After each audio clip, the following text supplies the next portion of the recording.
So 1 minute after 10, welcome everybody who has joined our Zoominar on media and information literacy, or MIL formats in media. And we would like to share some experiences from European broadcasters, media outlets, and also our Baltic partners.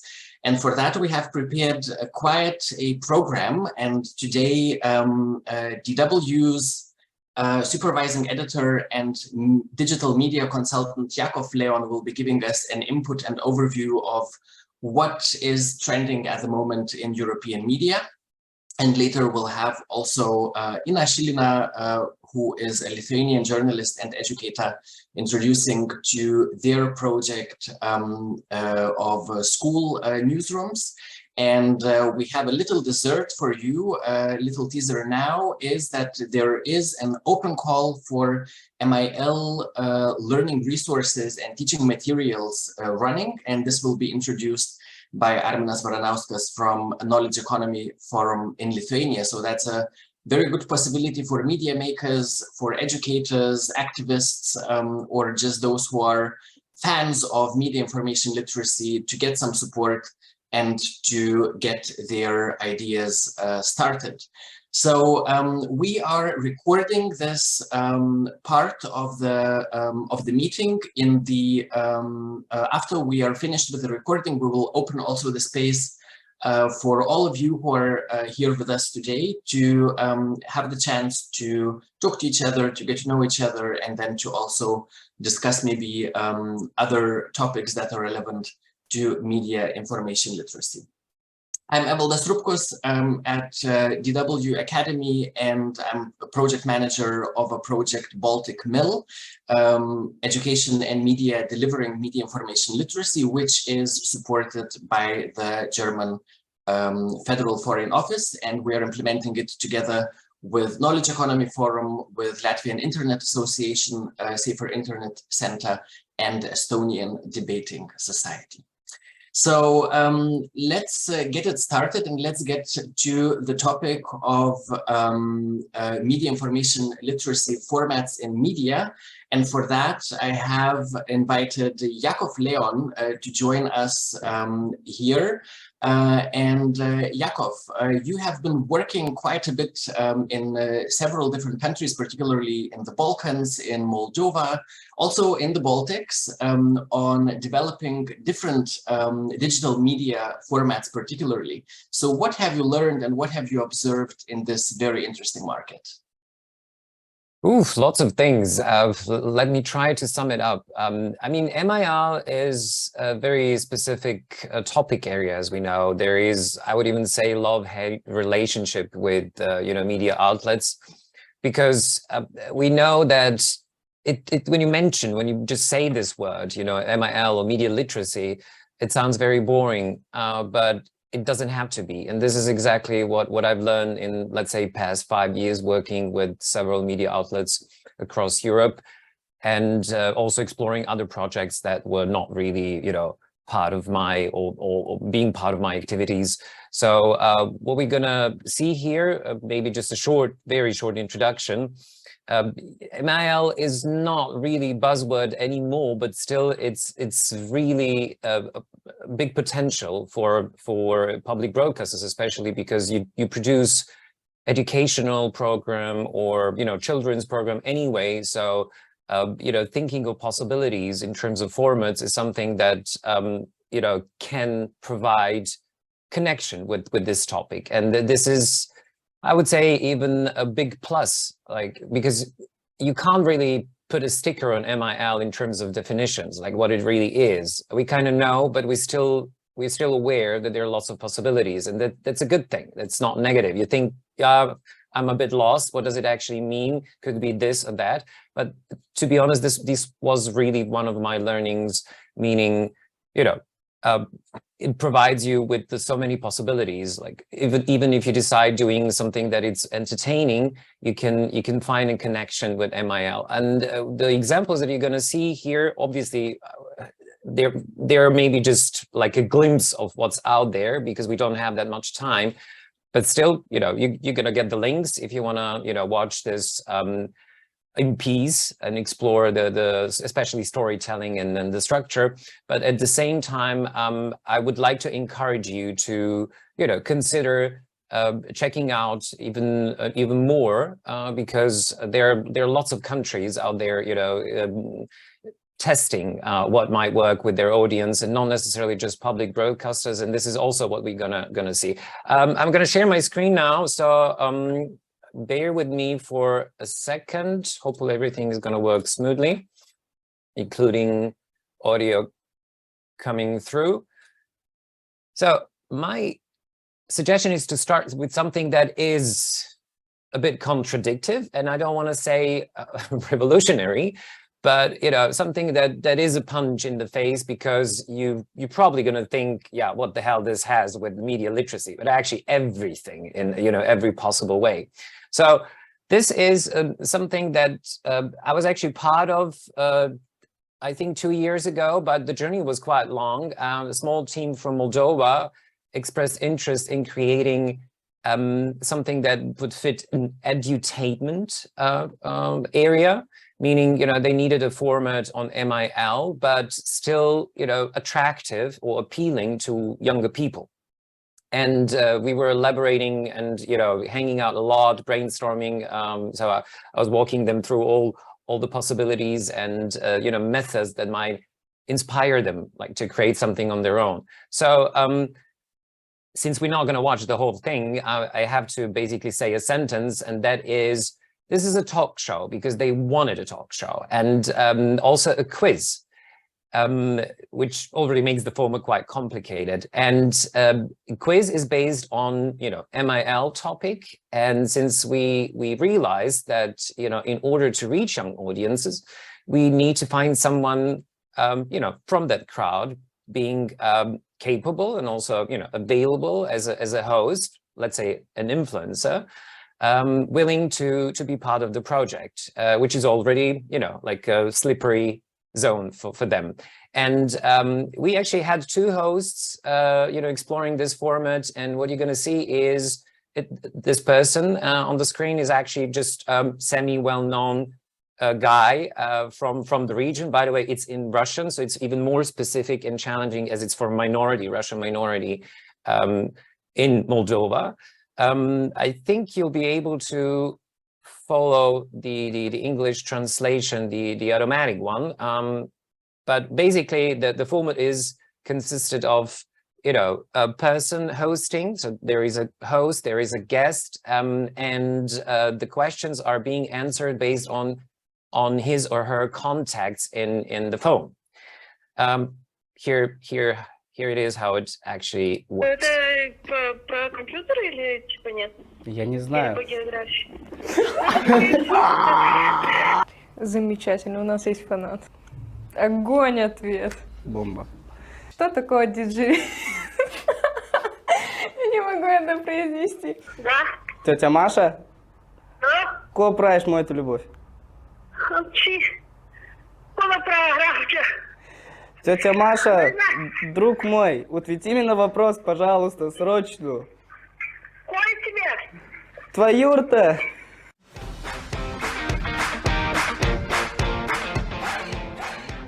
Всем привет! Встречайте новый выпуск, полон творчества, веселья и медиаобразования.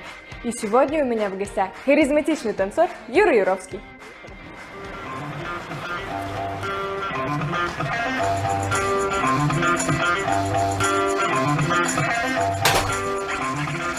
Юра, привет! Привет. Рада тебя видеть.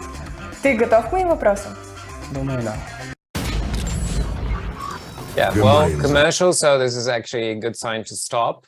So basically what's happening in the show is he's sitting there at some point, she's asking questions, but the way it works is he needs to give the phone, and then she picks the person who will answer the question. There is a small audience, keep in mind that this was produced during the Corona pandemic. And it's actually fun. That's the point. You've seen how it actually works in terms of storytelling. So we kind of thought, let's make everything transparent and walk people through, the whole production. Like, let's meet our guest. Let's share some info about his biography, and there are a few people sitting in the small studio asking questions as well, or also answering if the guest doesn't know, or the person who is called. So this is one format from Moldova, and it was, by the way, quite successful, I would say. They produce around 10 episodes. Currently, I think they're on the break, but considering to continue. The second one you might be familiar with. It's also not really a, totally MIL format, but since it's about, the rules of World Wide Web, and the show is called Internet Academy. So it's from LTV, and their quite well-known YouTube channel 16+. This is something that I definitely want to praise and would use as a good example, because it has absolutely everything that it's supposed to have. Meaning, young people being part of it. It is fun. You can learn something, and based on traffic they have, I can definitely say that they're successful with it. I'm trying always to. Sometimes it's really tricky with the English translation. So sorry if you can't really follow, but as I said, you will get the links later on, and you can check it out in peace. I will play it a bit.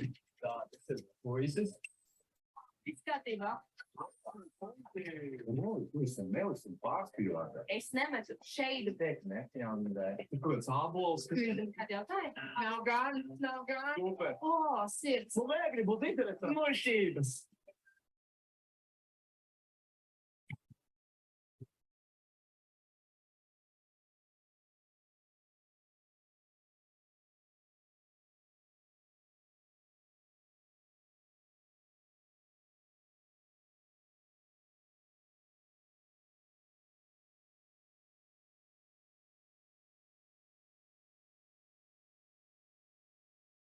Sveiki, skatītāji! Mēs ar tevi neesam pazīstami. Es labprāt ar tevi iepazīšos. Mani sauc Kārlis Arnolds Avots, esmu jaunais aktieris, un no manis pa labi neviens cits kā Boitoja Roy, krāsainais, spīdī.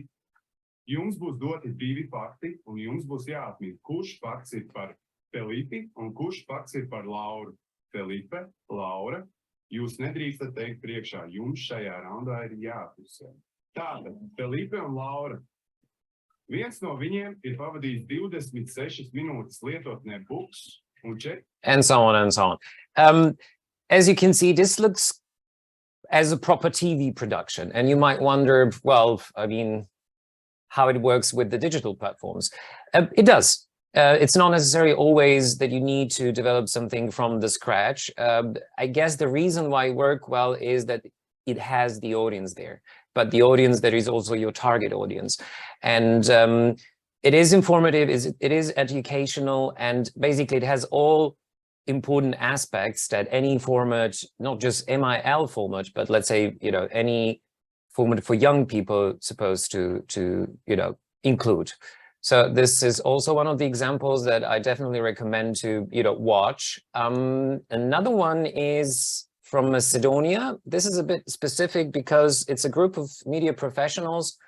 They do also work with public broadcaster, but they have their own platform. It's called Vidivaka. It basically says, look, this is how it works. Just Macedonian has a very neat words for such expression, Vidivaka. Anyhow, they do variety of things, meaning they pick a topic. In this particular case, it's healthcare, it's animation. So it is in a way predictable, nothing revolutionary there, but still it works quite well because they do several aspects. They basically do the animation, which is a bit for younger crowd, that they do like some kind of play in a funny way in order to like win the adults. And what they also developed, which has nothing specifically with this topic, but after, covering so many different areas, talking about so many different things, and interestingly, they have incredible success with like political issues in the country where they explain how the political system works or elections and so on.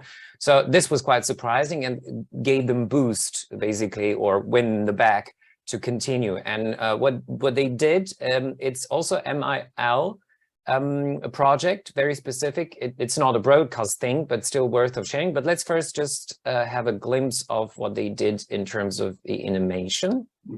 Доброто здравје е загарантирано право, а не привилегија. Сите пациенти и здравствени работници имаат своји права, но и обврски. Уставот и законите ги чуваат овие права, како што лекарите треба да го чуваат вашето здравје. Како пациент имаш право да го чуваш своето, но не смееш да го загрозуваш здравјето на другите. Никој не смее да те дискриминира според пол, раса, вера или јас. Во докторската сала нема место за политичка и национална припадност. Никој не смее да те гледа поинаку поради твоето социјално потекло, психички или телесен инвалидитет. Секој има право и на општи превентивни мерки за здрава животна средина. Имаш право да бидеш информиран, но имаш право да прифатиш или одбиеш медицинска интервенција. Никој насила не смее да ти наметне како и каде да се лекуваш.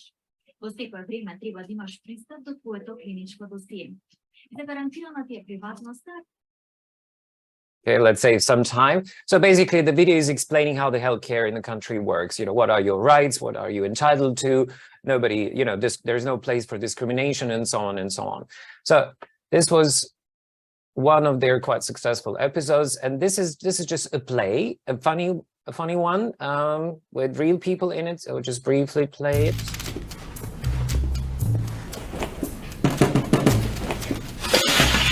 Се извинам, доктор Велковска? Добар ден. Добар ден. Да, тука е. Само кај е? Која страна? А имаш ли закажано? Преку мој терминал, да. Ајде, идеш право, па лево, па десно, на ќошот ќе видиш таму. Фала.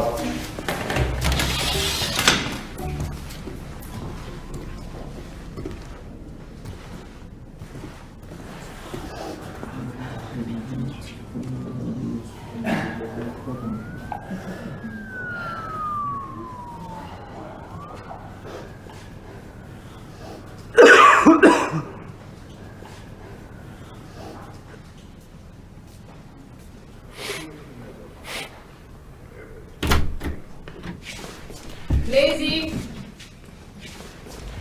Имам закажано во 10:30 преку мој термин. Само да прашам нешто.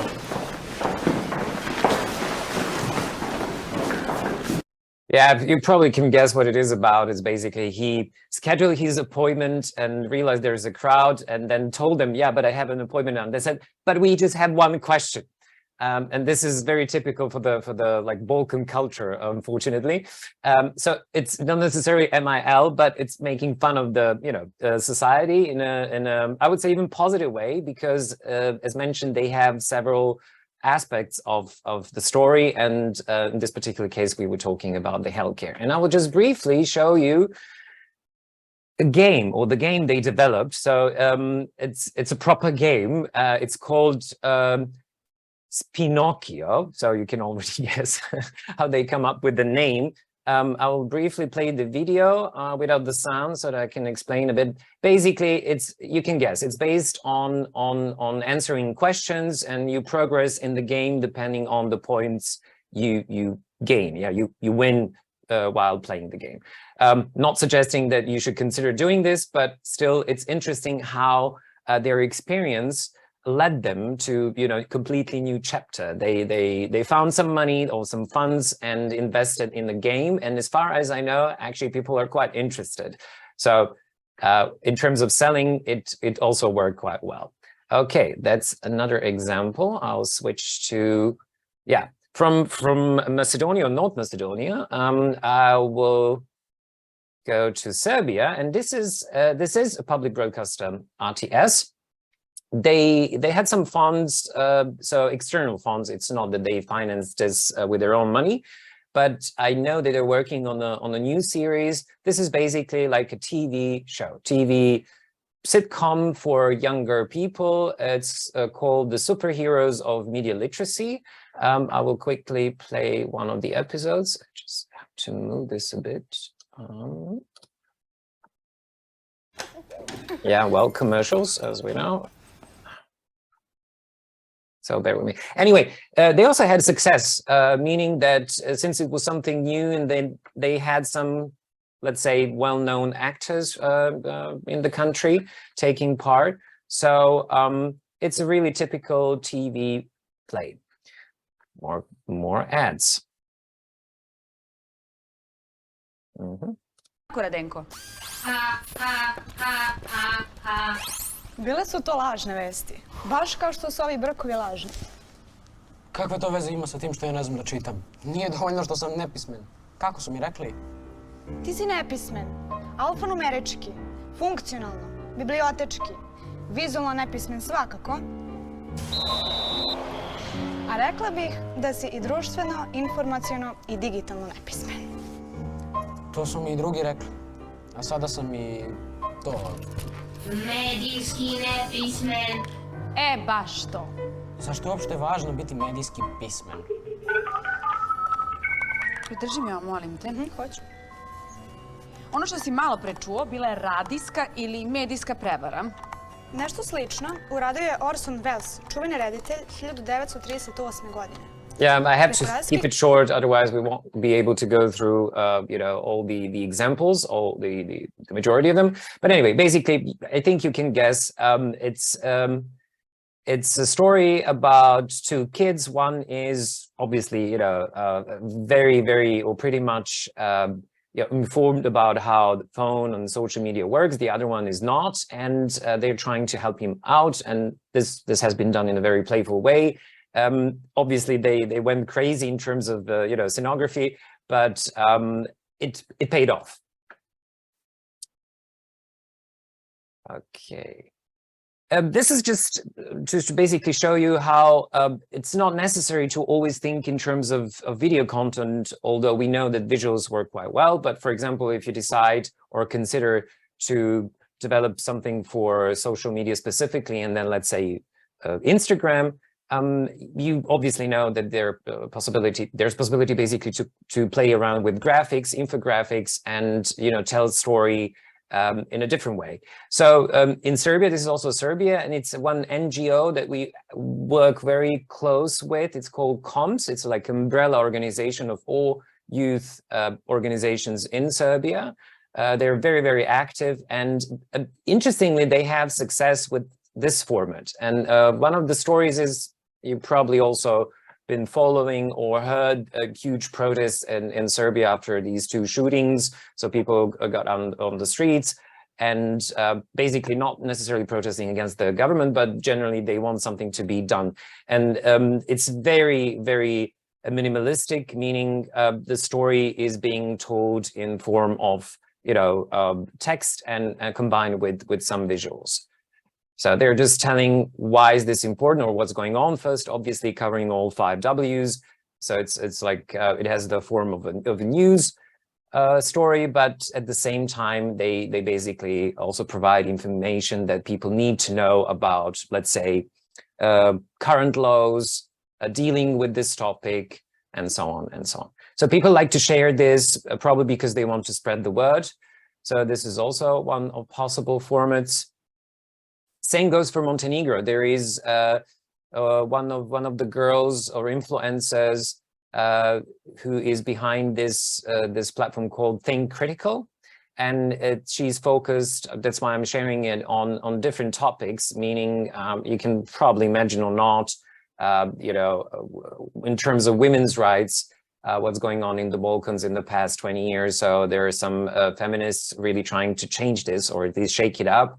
So, for example, it's the same format, but the storytelling is slightly different. There are more like original visuals because she joined forces also with people who are, into design or drawing. And this story, for example, is telling I'm not like other girls. She's also trying to make an impact by, telling parents how should they like treat people, not people, but their children if they're different, and so on and so on. Okay, coming back to your region. So this is something that we worked on. Valdas helped me. Was it like 2 years ago?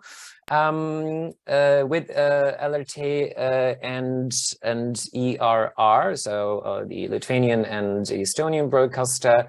It was very playful. So basically, they also got input from us and some consulting, and it was really, really pleasant journey, I have to say, because they were really open to just play with possibilities. And this is just one of the examples of LRT host.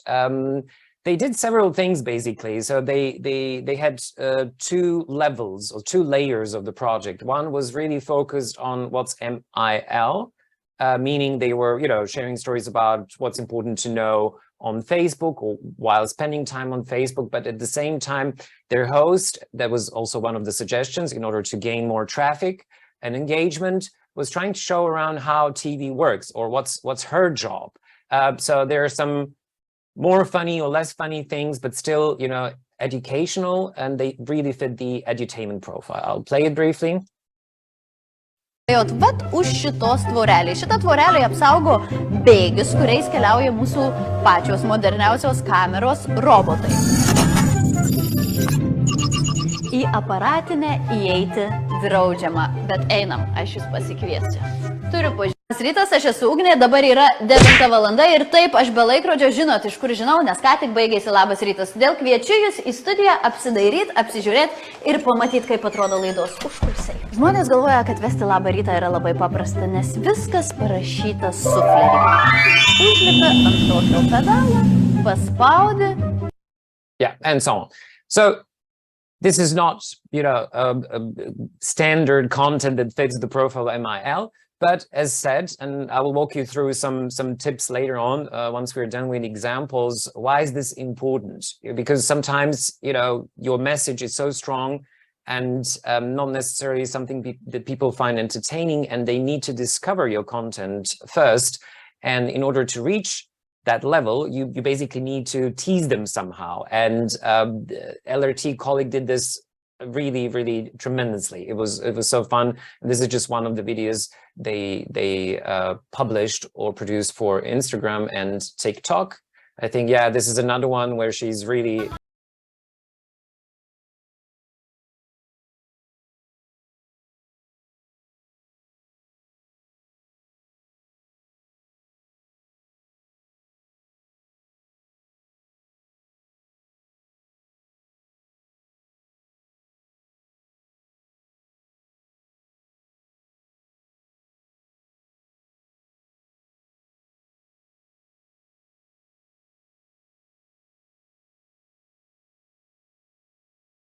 Another example is, I already mentioned ERR. What they did is a bit different, meaning they didn't have MIL in focus, but they wanted to reach young people. So it's a combination, and that's a good thing, I would say, because you'll see it later that actually combining, formats, different formats. Let's say you already noticed it basically with the first example, talk show and a quiz, and then we really went nuts. But still, it worked well. Sometimes it can be a flop, and this is actually also good or important to say. You really need to give yourself credit for trying, and if you fail, that's totally fine. That's one of the beauties or advantages working for public broadcasters. And at the same time, I will also point out later on what are the methods, just briefly, to avoid that scenario, if possible. Okay, so ERR was, addressing several topics. Some were total fun. The others were like more serious. This one was basically a question, if I remember correctly. I don't speak Estonian, but I think it's like, is God a man or a woman? And as they were also trying to promote, their format, it was conducted or produced by people from the channel 2, the radio channel, as they also wanted to combine two platforms, meaning social media and radio, and that was also fun. So these girls were on the road, and I think this was some kind of festival where they asked this question, and the video performed quite well. Kas Jumal on meessoost või naissoost isik? Mida? Teeme naissoost. Üksiks looks. Jumalat pole olemas. Aga kui oleks, siis kumb ta oleks? Meessoost isik. Meest. Mees. Meest ikka, ma arvan. Meessoost. Meessoost. Oleneb, mis olukorras ma mõtlen. Pigem mees. Aga miks nii? No juttude järgi kuulnud. Kas Jumal on meessoost või naissoost isik? Mitte kumb. It's pretty basic, but at the same time, you are doing several things at the same time, meaning you are making, public broadcasters accessible to young people. So they played along. They said, okay, we do want to attend this festival. and we want to, you know, ask something entertaining, but, you know, something that will make young people think. So it's not just about saying, yeah, they're saying male or female, but at the same time, there's additional question where the host asks, well, I mean, why? Why do you think so? It fits the profile of public broadcasters quite well. Moving on to Germany. Okay, this is very, very specific. There is a platform called Frag Finn, which means Ask Finn. Finn is a reporter, animated reporter, but it's meant obviously for children, and they do lots of different things. So they're not necessarily focused on video content. First of all, they came up with an app, which is just a web browser with lots of filters that help parents basically to navigate through what kids are surfing. Which means they obviously came up with some algorithm that they need to verify literally any website that it's, you know, like kids friendly, and depending on what it is, they, they came up with the filter that differentiates, the types of content. So it's basically like a safe zone for children on internet. At the same time, they do some kind of explainers. They produce things where they, no matter is it, as you can see, there are even some interviews with politicians. So it's text-based, but also, videos is something they do too. Yeah, here's one, fake news.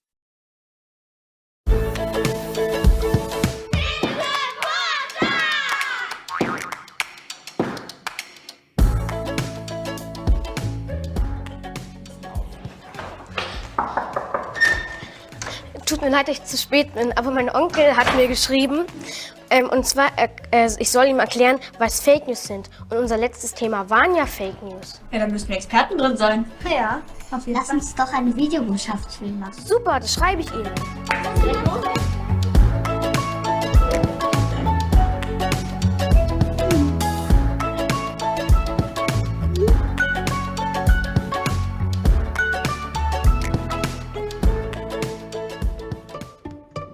Und los.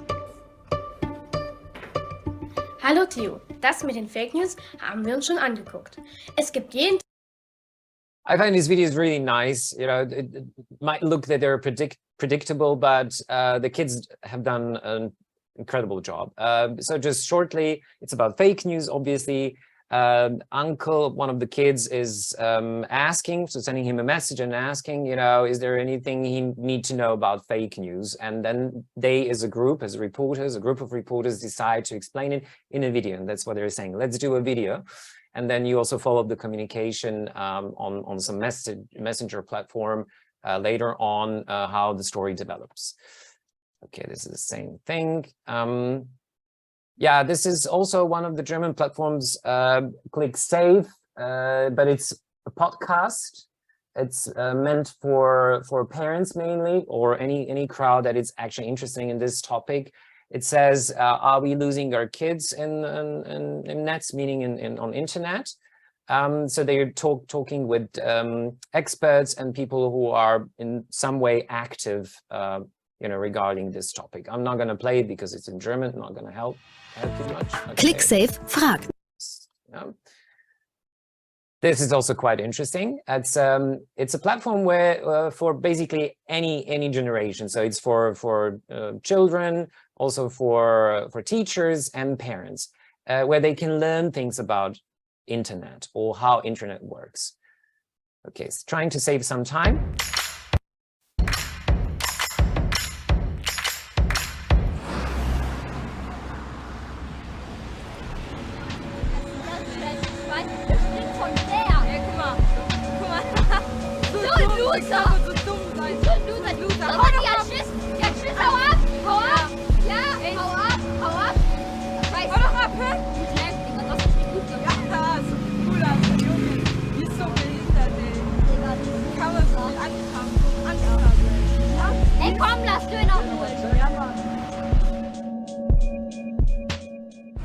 Cybermobbing ist etwas wie Mobbing in der Schule, wenn Personen sich ein Opfer aussuchen und dann anfangen, die das Opfer zu belästigen und auch zu beschimpfen und runterzumachen. Es ist auch einfach so schlimm, dass dann eine ganze Gruppe von Leuten diese Person runtermacht und nicht nur 1 gegen 1. Und das ist das Gleiche wie Cybermobbing, nur das Cybermobbing im Internet. Yeah, it's about cybermobbing. It's a similar format as some previous ones. I don't know how much time we have left, so I'm really trying to be as efficient as possible. Okay, I'm not going to play it, but I just want to remind you, I'm sure you're, as media professionals, are, like huge fans of documentaries. This is actually also a good format. It sounds way too serious, but as there's always a possibility of repackaging, maybe this is something that fits your linear programs, and it's also a possibility or a potential content for social media platforms you have. If you do repackaging, it can be also a good fit. This one is also about fake news or false information created by media professionals. The company is based in US, but the people commissioned to do this documentary is actually from all over Some the place. programmers call it brain hacking, and the tech world would probably prefer you didn't hear about it. The second I finish a sentence, they're on their phones. Or if they're in a group, they're on their phones. Every time I check my phone, I'm playing the slot machine to see what did I get. It'll be something that you're interested in because the software is studying you. Humans are hardwired to pay attention to messages that create strong emotion. The fake news stuff that I was doing was totally just for fun. It created outrage. You get the picture. It's basically a typical documentary format in American style. It doesn't have to be, but they talked to experts, people who are active in this field, meaning, fighting against false information and so on. So it is something worth considering in terms of, by the like linear programs. And then maybe, if you're a fan or, have know-how how to do proper repackaging for social media, that would be also a possibility. Crash Course, it's a platform on YouTube. They do lots of stuff in media literacy. Well, now there are some ads wasting our time. Let's hope it's gonna... Yeah. Smooth, and as you may have guessed from the title of this video, over the next 12 weeks I am going to teach you about media literacy. First, allow me to introduce myself. I'm the host of New York's longest running hip-hop radio show, The Underground Railroad, a media commentator on TV, radio, and interwebs, and I'm best known nowadays for my video blog, Ill Doctrine, where I dissect the latest news and yell at people about being nicer to each other. So what exactly is media literacy? We're going to talk more about this in our first episode next week, but here in the preview I'll at least tease that definition. For our purposes in this course, media literacy is the ability to access here, and that's something that I definitely want to underline. They join forces. This is also one of the rules. Basically, like engaging or commissioning someone who is well known or semi-well known, and he used to be a host of a hip hop radio show. So now he's the face of MIL, which is quite good. Okay, just briefly, TikTok, I will skip some examples. You will get the links.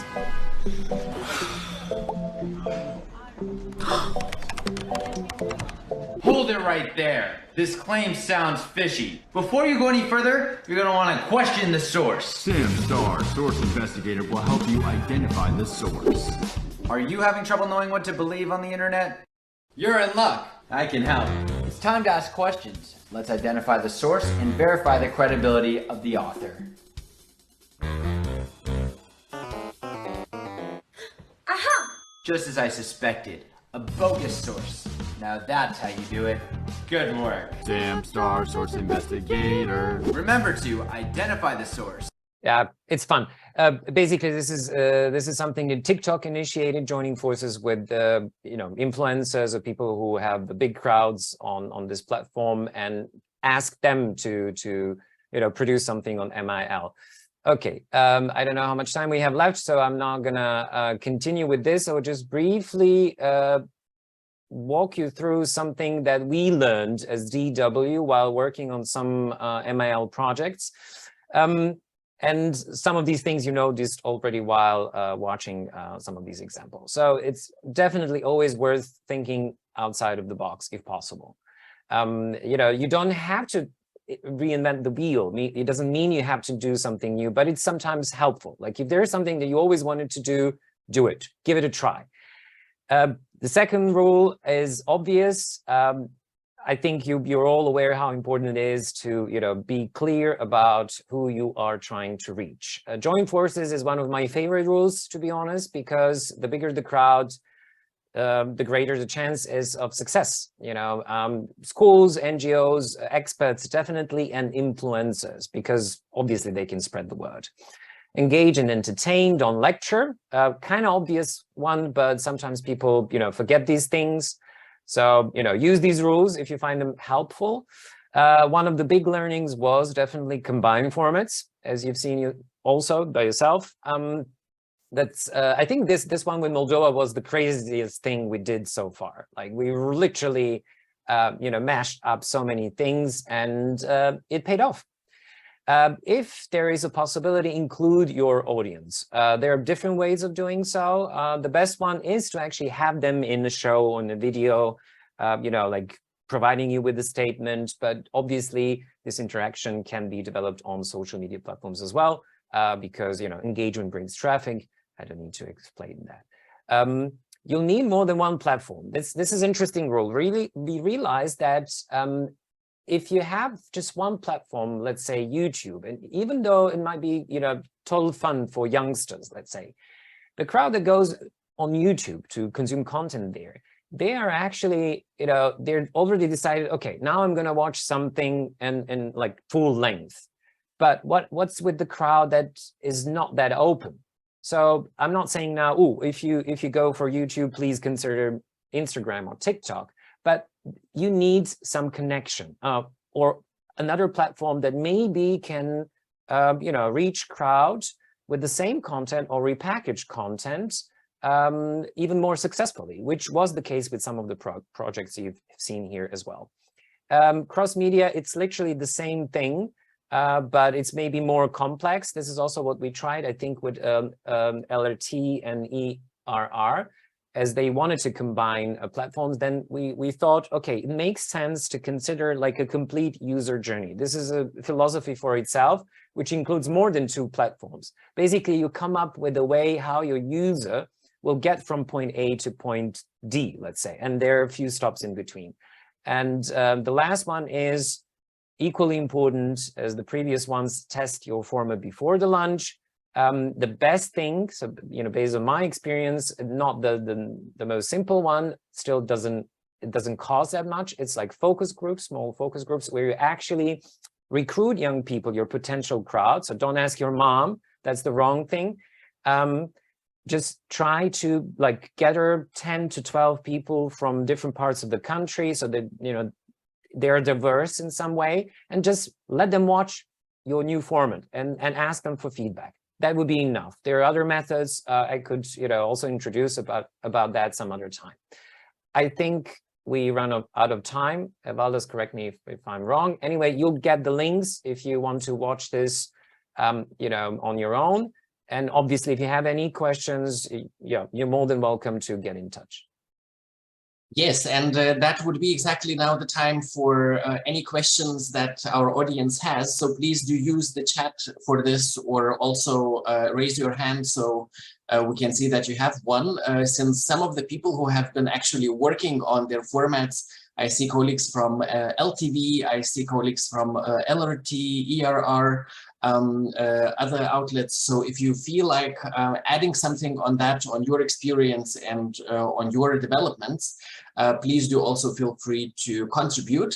While you are doing this, I will ask you, Jakov, also still to reflect a bit on your general work, since you have been observing the market for quite a while. So why do you think that media outlets should do more MIL formats? I mean, the topic itself, as you said, is not the easiest maybe to communicate, or also not the sexiest one. But is there any reason why do you think this still makes sense? There are a lot of reasons, but for example, the most important reason for me, and this is maybe a meta philosophy, let's put it this way, but I like to use this argument because it's really the most important one. Like, you can, of course, produce MIL content for adults or even elderly people, you know, totally legit. But actually, you know, since we're talking about public broadcasters, why it's important. First of all, you need content also for younger generations, which then means younger than 35. And these people, some of them are already, you know, entitled to vote, and they're the future, you know, decision makers, or they already are. So if they don't understand the concept of public broadcasting services, then you're doomed.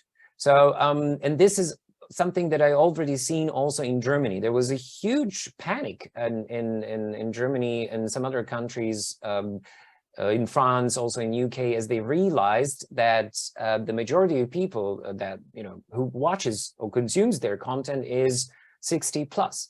So again, we're talking about MIL, not necessarily about children's and program for young people, but MIL fits quite well with your educational program. You just need to find like the best combo. Are you going to combine, you know, educational program and entertainment? It's your decision. You kind of need to know what your audience wants. And I also want to have that you have methods, you know, how to discover what your crowd wants to have or wants to consume, following trends in terms of platforms, but also in content. And one of the things also I didn't mention here, but what we learned as well is that in terms of production and also formats, what works quite well is like having some digital content also in linear programs, not the other way around. That doesn't work at all. But some, that was also the case, for example, I think with LRT in this particular project, as we suggested at some point, let's give it a try. Let's tease the project by, you know, like airing these clips in morning show. And morning show is one of the most watched shows in many countries in Lithuania as well. And it actually, that helped to, like, you know, reach more or bigger crowd. So, you know, I can share lots of things. It depends, you know, what's your interest, if there's any specific angle that you want to explore. I will end my elaboration here, but if you have any additional questions. Yeah, so we have Carola asking about the resources. So if you have any data, Jakov, I mean, you know, most probably there is no end or no end for the expenses while developing these kind of projects, but maybe you can give us an example of any, maybe the latest, if that was Moldova or something from Balkans, where you also had an overview of the budget needed for this kind of a project to be implemented. Yeah, Carola, hi. I know the issue. That's I think the problem. I will really label it as a huge problem, actually. You know, how to convince the management, you know, upper management, to invest in these kind of things. Actually, this should be part of you know, regular production, especially if you make it consumable. You know, if you reached not necessarily millions, even, you know yourself that public broadcasters don't necessarily have to have millions of views. It's about, you know, a mission and certain goals that you have as, you know, part of society. I know you know that, but management is more interested in clicks or views. What helped us was basically joining forces with those who have money, meaning you do rely on funds after all. But once you prove that some concept, a new format works, it happened not always, but let's say every third or fourth time that this specific media outlet got hooked. So they really then continued producing, let's say, second season or third season. And one of the things that I would say are really proud of is that we were thinking out of the box right at the beginning.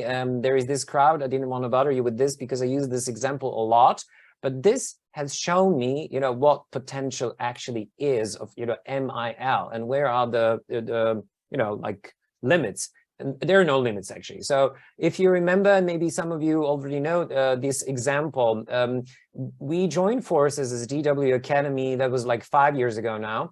And now we have a network there, thanks to this. with influencers, people who actually have millions of views. And then we paid them. We literally paid them and said, hey, we have some money. We want to do something on MIL, but we don't want to tell you what to do. Like, what would you like to do? We just want to tackle some of the issues like hate speech, mobbing, violence, and so on. And then somehow these 5 people said, like, how about through music? And they were so successful with this, meaning they have written, although they didn't have this experience, so we had to somehow come up with a way how to get them into music production, writing lyrics, producing music. But as they were open, and there are a lot of technical possibilities nowadays, including AI, so it worked quite well. Meaning we had a fancy proper music video. With 5, let's say, popular people tackling important issues. And these 2 videos they produced were really, really successful and triggered other projects, which means then they used some money. It was easier for them to get more money for future projects. There is a clear recipe. I wish there is something like that, but I always offer my help as someone who, for some reason, is quite successful convincing management to do crazy stuff. So, if you need a buddy or a lawyer to support your arguments, I'll always be there. I'll always be, good cop. Great. Thank you, Jakov. Thank you for joining us. And we'll be looking forward to receive all the links. I've already shared in the chat that we will post the links on Baltic Mill Network Facebook group. So if you would like to receive them, including also the recording of today's meeting, please subscribe there, and in the next days you will receive that over there in the group. So thanks again for Jakov. Now we are moving and zooming into one of our concrete projects. Here we would like to have a look at a project that was taking place now just recently in Lithuania, and it has been implemented with Inna Shilinna, who is an educator and a journalist in Lithuania. So Inna, you have been working on a project, school newsroom, and so how did that look like? Was that just the old school newspaper somewhere in the school, or were you going the other direction? Okay, hello everybody. Thank you for having me here. And so I would like to start from the very prequel of this story with this project, actually. During the pandemic, I was working as a curator in the project of Lithuanian Journalistic Center Laboratory of Journalism, and there we were going directly to the schools and working on their newspapers, and just trying to improve them, or just was raising them from the zero, and trying to make them more alive and more actual, and so on. And when I came there in the beginning of the school year, and we decided to do something mostly interviewing, and Russian schools with Russian language of teaching, they have now lots of children who are from Lithuania, but also from Belarus, Ukraine, and other republics of former Soviet Union, actually.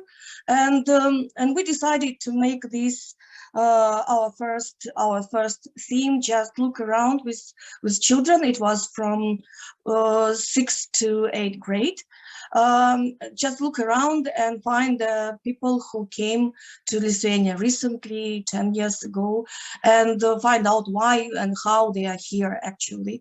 And when they brought, and we, of course, we did some I don't know, some lessons, some lectures, how to make interview, how to make questions, how to work with them, with people, how to be sensitive, what to avoid, and so on.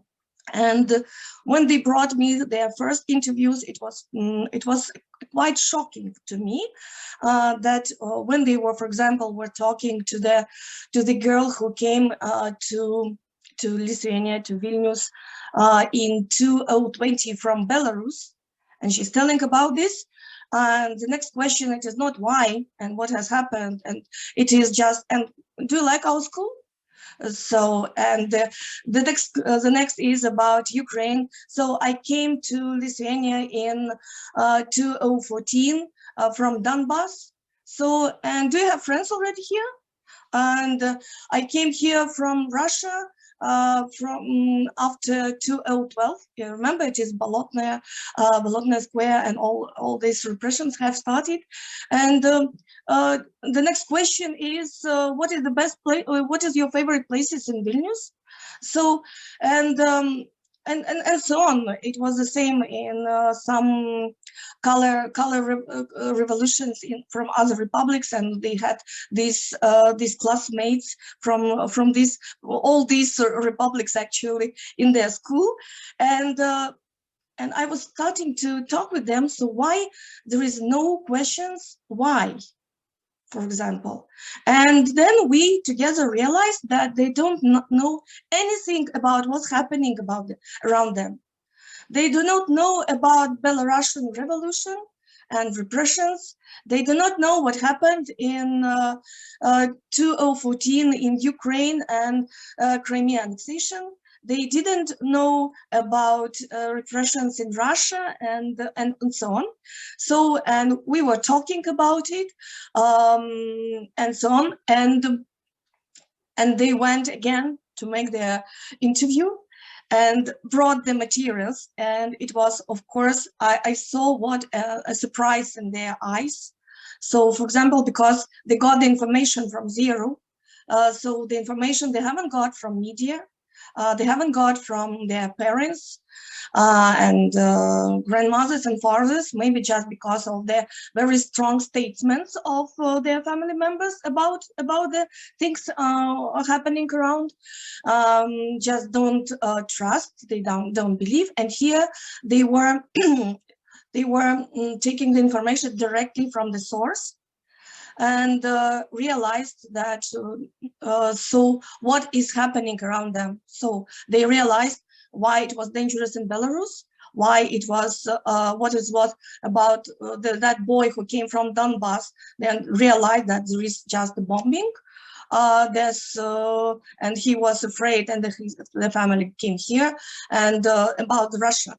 So, but when we published our first newspaper, 24 of February came actually, and we were still in our stories about recent conflicts, and a new stage of the war came, and we started already to work with the new subjects, about the war.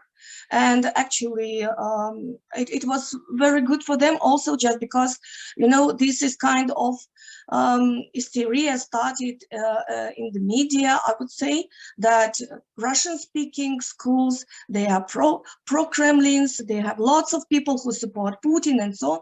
But at the same time, they were accepting lots of children from Ukraine, from the war refugees, and helping them because they had nothing, clothes and supplies for study and so on. And these children and our group of children, young journalists, also do it, and they start interviewing them, and they again got the information exactly from the sources, from these kids, from these children, and the teachers who came also with them. And so they got the information this way. But in the end of the year, when we already published, were ready to publish, I realized that I have a kind of tension in the school, and maybe from the teachers, and I felt like it is again that strong statement, who is guilty in the war, and nothing is and you know, everything is complicated and so on, like usual, these phrases. And at that time I realized that if we want to continue this kind of project, we should go to the third place, where there is no school teachers, no administration, who mostly wants to make their newspaper just their the board for achievements and maybe anniversaries and so on. And I just wanted them to make their own investigations and to get the information and work with the information. So, and then with this idea, the school newsroom, I came to the Lithuanian Center of Journalism and just offered them, so let's start here in the third place. And then we just made Google Forms and just invited and everywhere, spread it everywhere. We just gathered some children from 8 to 18 years old. In the beginning, it was about 60 children, but then who left already for working in the newsroom, it was about 30. And we have mostly we have 2-3 curators, and of course we have lecturers who are coming to show their experience or to talk in very something specific things.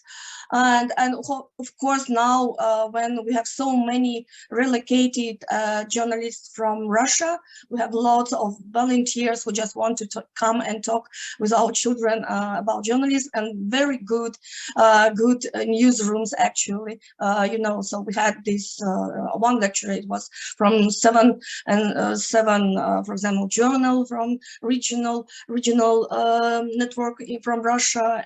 It was and other different, and also in Lithuanian, and we are planning Belarus and some other things. So now we really have no lack of sources where to good knowledge and experience about journalism. But of course at the same time we are working individually with every student. So together and in parallel we are just creating the materials also. And on the first stage of the project, we took the theme war and something else. For example, war and music, war and school, war and sports, war and fashion, war and social media, and so on. And actually, it is kind of umbrella. We just offered the word war, and they just everybody individually have chosen the theme, what it can be related, for example. And we did lots of materials about it, and they were very much enthusiastic about it. And I just realized that these children from different schools, I mean that it was and not only in some very advanced schools, it was also from the even from the region of Vilnius and around Vilnius and so on. And we were planning also to attract children from Visaginas and Klaipėda, but it is a big different story. So we just started to work, and I realized that they need somewhere to talk about the war themselves. And one of the girls from Russia said it was so terrible to listen to the news, what are coming from Ukraine, but it is 100 more times more terrible just to meet a person from Ukraine and talk with him. So this project helped some children, some teenagers to get off depression. For example, when you come from Belarus, for example, for immigration, so it is very stressful for a child actually. The same about Russia, and the same then later for Ukrainians. So, and this project, as they told me, they help them a lot to be, and very important to tell that in our group they are very different. They are from Lithuanian Russian, Russian speaking, from Russian schools, and even from Polish schools. They are from Belarus, they are from Ukraine, and they are from Russia, and they are all together. For me, it is very important thing. So Inna, maybe you could also share some of the examples so we can have a look at how it all looked like when it was published, because what I think we're hearing from you, that media information literacy activities when journalists are going into schools are also bringing people together from conflicting views, right? So we also at DW Academy have this experience that media information literacy is a peace-building measure, and particularly in Palestinian territories, this has been working for quite some years. So I'm very curious to see also how you were addressing the war topic with students. So here we are looking at some of the, I suppose that's Instagram examples. Do you see now my? Yes. Yeah. Okay, it's okay. So you know, so the most important point was just if even they have different point of view what is happening around. For example, they can be influenced by their parents or grandparents, or from their surroundings. But for example, they were working with different sources. For example, the source about the material about the war and social medias. So what we decided to do, just to interview three different people, teenagers with different attitude to war, for example. And so it was it was pro-Ukraine. The other was pro-Russian, pro-Kremlin, and the third, for example, it was just everything is complicated, and I'm very much tired of it, for example. And then it is 3 point of views. So they are. It was in the article, for example. So I don't know. So here is they were talking to Ukrainians and and also from Ukrainians from Ukraine. They were talking the people from Belarus, exactly from there, and exactly from Russia. And they were comparing what is going in schools. But for example, here it is it is from Ukraine classroom. So in the basement where they are studying at the during the bombing, for example, and the other materials was from Russia school, what is happening there in the school. So this was kind of investigation. We were not trying to change their minds. We were not trying to I'm sorry. I will show more photos later. So we were not trying to change their minds, actually. So the main point was just let them investigate, and just, but when they, for example, were working only with one opinion, we were just trying them to find more sources and to ask there. And so, and for them, I think it was very, very much very important, for example. And we were working even with very, how to say, sensitive group of children. For example, it was Romes from Roma children from the Padek Pritapti, for example. We came there and make a lecture and talk with them. And one girl from there came to us, and she chose very difficult, actually, to my mind, subject. Just compare the Second World War with the New War, for example. And she went there to the Ministry of Defense and talked to the minister about this, because he's historian, and I think it has changed her mind a lot, actually.